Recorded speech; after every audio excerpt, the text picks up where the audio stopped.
Le 24 décembre 1947, André Malraux signe une lettre adressée à Roger Nimier, jeune écrivain. Cette correspondance offre un éclairage rare sur les débuts du Rassemblement du peuple français, mouvement fondé par le général de Gaulle en avril 1947, et sur les débats idéologiques et politiques qui animent la France d'après-guerre. Pour tenter de rallier l'opinion et peser dans le débat public après l'adoption de la 4e République, à laquelle il est franchement hostile, le général de Gaulle fonde à Strasbourg le 7 avril 1947 le RPF. Le mouvement a pour ambition de réconcilier une France divisée en rejetant le régime exclusif des partis, de transcender le vieux clivage gauche-droite et de redéfinir les institutions du pays. André Malraux, écrivain reconnu, il a obtenu le prix Goncourt pour la condition humaine en 1933. Figure éminente du monde intellectuel, résistant, a été ministre de l'Information dans le gouvernement du général de Gaulle de novembre 1945 à janvier 1946.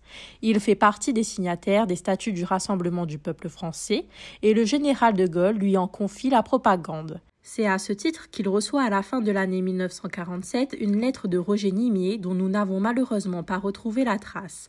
À cette époque, Roger Nimier est un jeune homme de 22 ans qui ne publiera son premier roman, Les Épées, que l'année suivante. Son roman Le Hussard bleu, publié en 1950, fera de lui le chef de file du mouvement littéraire Les Hussards. On peut supposer qu'il propose ses services à André Malraux pour créer une revue au sein du RPF lui permettant de diffuser ses idées.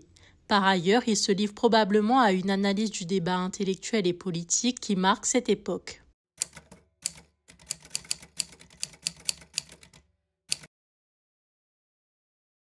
Sur le papier à en-tête du secrétariat du RPF, Malraux répond à Nimier le 24 décembre 1947. Je ne crois pas que le rassemblement soit en état de diffuser quoi que ce soit. Il aurait en effet besoin d'hebdomadaires de valeur, mais il aurait bien besoin aussi d'avoir par exemple de l'argent pour s'éteindre. Malraux décline donc la proposition de Nimier, compte tenu des moyens financiers limités du RPF naissant. Il termine ce paragraphe par ce commentaire ironique. Il est vrai qu'il est bon pour un mouvement d'être pauvre. Malraux poursuit. Faire un gaullisme d'extrême gauche n'est pas facile en effet. Faire autre chose non plus. Et alors? Il aurait quelque chose qui serait encore bien plus difficile, ce serait de refaire le capitalisme, ce qui serait bien consolant. Cette phrase illustre la volonté du RPF de transformer les liens sociaux, particulièrement au sein des entreprises, pour en finir avec la lutte des classes. Il s'agit de trouver une troisième voie entre capitalisme et communisme. Quelques jours plus tard, le 4 janvier 1948, le général de Gaulle développe à Saint-Étienne son idée d'association du capital et du travail.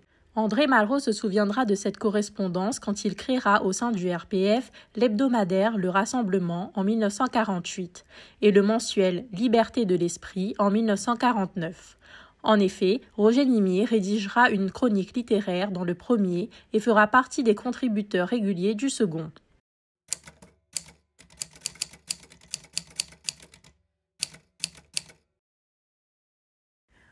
Outre son contenu politique, la lettre porte une dimension humaine et artistique. Roger Nimier, alors jeune auteur prometteur, aurait ajouté des gribouillages et dessins sur l'enveloppe, un acte d'esprit libre qui tranche avec le formalisme du document officiel.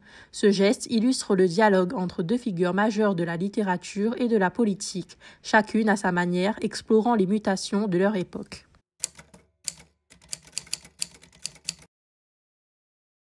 Remise à la Fondation Charles de Gaulle en février 2025, cette lettre offre une fenêtre unique sur les premiers pas du RPF. En rendant hommage à André Malraux et à Roger Nimier, ce document, au croisement de la littérature et de la politique, constitue un témoignage précieux pour mieux comprendre les racines du gaullisme politique et les enjeux de son émergence.